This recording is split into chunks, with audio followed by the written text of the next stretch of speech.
Hello everyone, in this video we are going to go through an overview of Polyal, who is a staple or meta hero for most offensive boxers because her kit primarily revolves around doing a lot of AoE damage as well as provide some degree of supportive utility.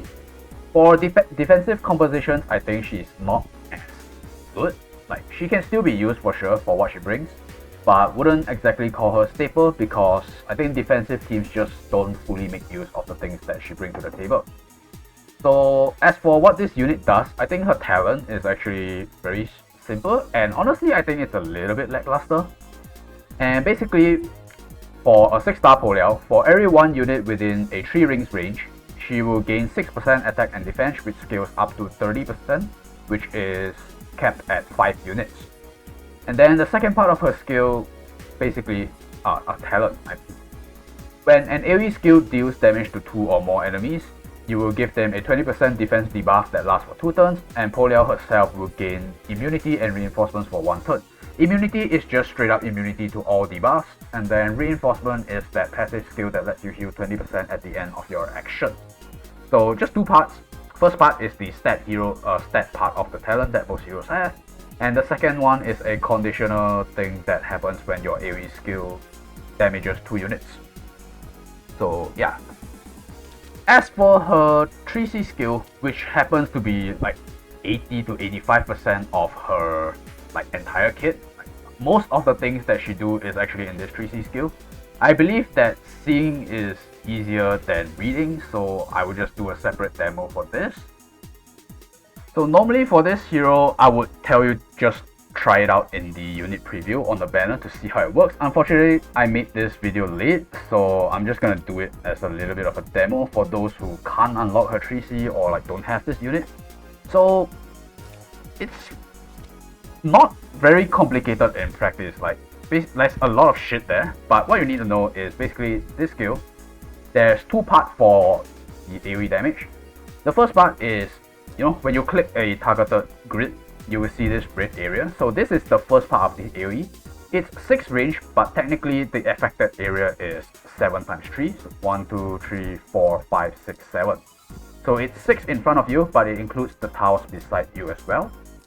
And then when you click this AoE, what will happen is anyone in this 3 times 7 will take 0.1 times AoE damage and get dragged to Polyal's position. And then where Polyal's final position is, she will do an AoE that is 2 blocks span and does 0.35 AoE damage. And then there is a possibility to stun 1 to 3 targets, usually only 1, sometimes 2, and personally I've never seen 3. So after you see what it do, it's a lot easier to understand what the words actually mean. So we're gonna split this into 3 parts. The first part is basically the fact that Polyal will grant herself a 20% increase to her attack and defense for 2 turns. And this thing doesn't stack with a faction buff, it's a generic attack and defense buff. So that means that she can play without faction buff or, external strengthen or mass attack because she just buffs herself. And then the second part of this skill, which is the first part of the damaging AoE part of the skill, is this displacement thing where she drags people to her final destination, and then the dragging itself will deal a small amount of AoE damage, as well as apply the Mystic Path terrain effect to all affected tiles for 2 turns. And this Mystic Path, basically, you can think of it as a +1 mobility that works on act against skills or move against skills. But I think this mitigate 1 block of mobility reduction mechanic, this mechanic is actually the second most confusing thing in Languisser behind how animations work. And I've done a video on it recently. It doesn't exactly go through every single thing about it, but it's a good place to start if you're trying to understand what this thing does. But I'm not gonna go through it in detail in this video. So yeah, and then the third part of this skill is the 2 blocks AoE and the real damage component of this skill, as well as stun. So very simple. In practice, Polyal clicks a target, she drags everyone in the path, and then she does an AoE stun, which somehow sounds strangely familiar.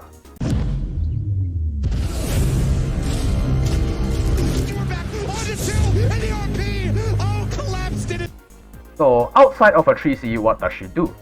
So for her 2-cost skill component, in terms of AoE skills, there are 2 choices. The first choice is Hurricane Dance, which does 0.33 AoE damage to all enemies within range, and this range is 3 blocks span around herself. And she will do a debuff that breaks a random equipment effect for 2 turns. And then this is the PvE part of it. So yeah, it's pretty simple. It's just a 0.33 times AoE skill, and you will break a random equipment for 2 turns. As for her other option, Sweep, this skill will attack all enemies within 3 straight lines. So it's somewhat similar to her PC. And then you will do 0.25 times AoE damage, which is lesser than her Hurricane Dance. But you will inflict a displacement effect that knocks all affected enemies back by 2 blocks.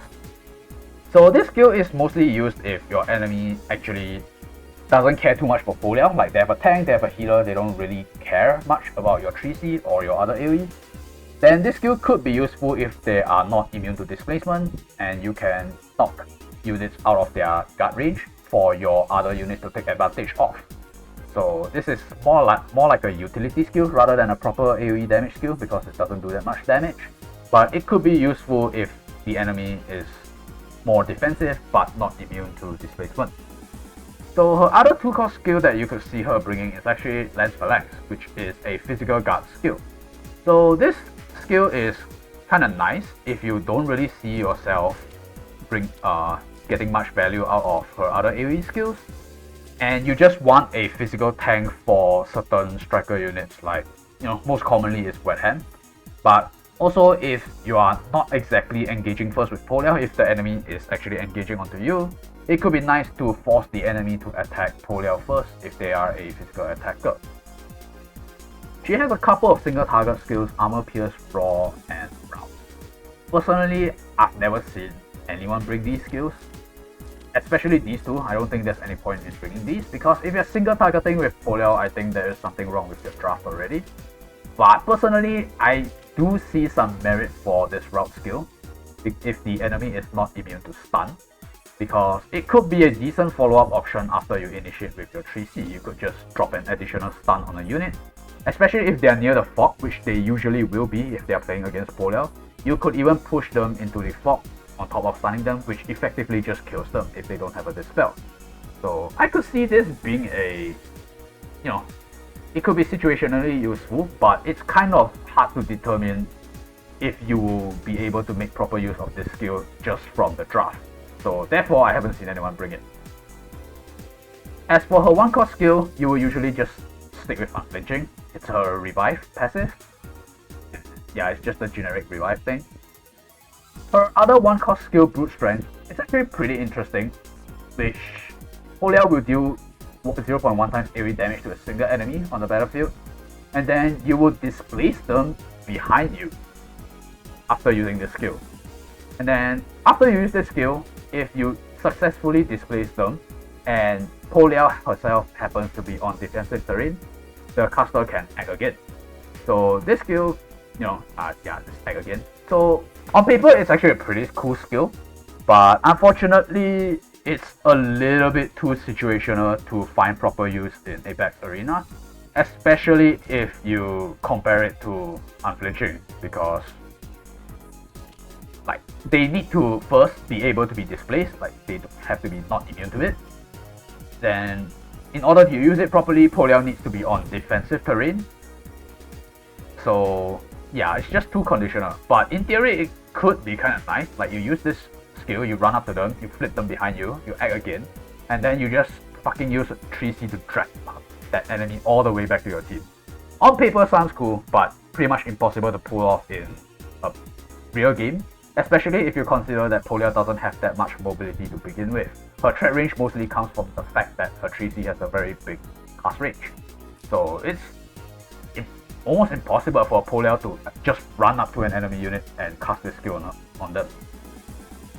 So yeah, that's the skills out of the way. For her class, she actually has 2 tier 3 classes, a Lancer class and a Holy class. Personally, I would just go Lancer class all the way, because Lancer class can wear Apex boots, that's the main reason, and the Holy class cannot. However, I've seen some people run Holy class, especially on global server, and I actually don't know what the merit of that is. Like, just the fact that Holy cannot run Apex Boots is a no-go for me. Because for me, I think Polyal actually revolves more around actually just getting the AoE off and providing the mobility support and stun. So that's how I see Polyal, so I don't really have a reason to go for Holy. However, I think Polyal is one of the only units in the game where there's actually a legitimate reason to run a tier 2 class. In this case, it's Sword Polyal. More of that on the equipment section, but I think it's very easy to guess why this infantry class can be a thing. As for her class and arena stones, standard HP attack defense. On arena stones, you can go double suffer crit. I dropped MDef for mine because I run Tiamat armor. I don't really think it matters that much. You could go for either. It's negligible. I think it is what it is. For her soldiers, generally you will run a defensive option on her because her single target damage isn't great. Especially if you look at the troop bonus, she only has 25% attack, which is not great or damage. So generally, defensively, you will see Guardian Infantry most of the time, and Phalanx sometimes if you happen to need her to guard against cavalry units. But otherwise, Guardian Infantry is generally the superior choice, and you won't go wrong just sticking to this troop. If you really need Polyal to do single target damage for some reason, you could consider Barbarian Warriors. If you happen to have this unit built, otherwise, just don't bother. Zealots is kind of whatever because this troop is reliant on having external buffs. Cyclops just doesn't have as much attack as Barbarians, and it's also a rare troop anyway, like the niche troop. So yeah, most of the time just go with Guardian Infantry or Phalanx if you need to tank cavalry units, and that's it. So equipment for Lancer class, I would think you just run Scarlet Reaper, Tiamat's Fury of Tyr, and Apex Boots. Scarlet Reaper, no brainer because she is an AoE unit, which benefits from the extra 5% damage if they're not at full health. And then, yeah, you also do fixed damage if they are not full health. So this actually works fully with her 3C, like it's 2 AoE skills built into one. So if your first AoE for the 0.1 actually damages them, then they will actually take more damage from the Scarlet Reaper on the second 0.35 AoE. So Tiamat armor is my choice because generally I run Guardian Infantry a lot of the time, and especially if they take some chip damage from your AoE, your 3C, most mages actually might not be able to confidently one-shot your Polyal with just sitting on their side of the field, which means that this basically here just so that she can kind of gamble and tank one more attack from mages. But if you don't want to run Tiamat, you could just go with Defender's armor, nothing wrong with that. It's just a more gambly kind of damage reduction, but works against physical as well. Fury of Tyr is just a standard, more damage, and Apex Boot is more range, so Polyal's kit is very straightforward for what gear you should use. And now we come to the reasoning for Infantry Poly, which is basically Balance Blade. So the thing with Balance Blade is it works, like it has double the effect on her Savage Trample. So first off, you will get +1 range to the dragging part of her skill. So it becomes 7 blocks cast range. So it becomes a 3x8 Mystic Path area. And then it also increases the range of her second AoE to become 3 blocks within herself, which means that it's kind of impossible to dodge it on turn 1.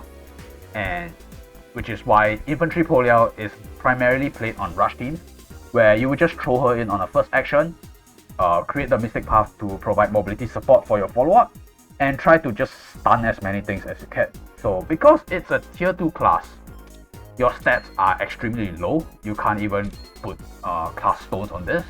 So it's not gonna do damage, and it's also not gonna tank anything. But because she has a revive skill, she can still tank 2 hits against a lot of things. Like unless you are Lucretia, which has Lucretia herself attack and then the puppet can finish off. Or if you have a Dispel plus passive block like Elwyn. Otherwise, infantry Polyal, shit stats, but she's still gonna tank 2 hits.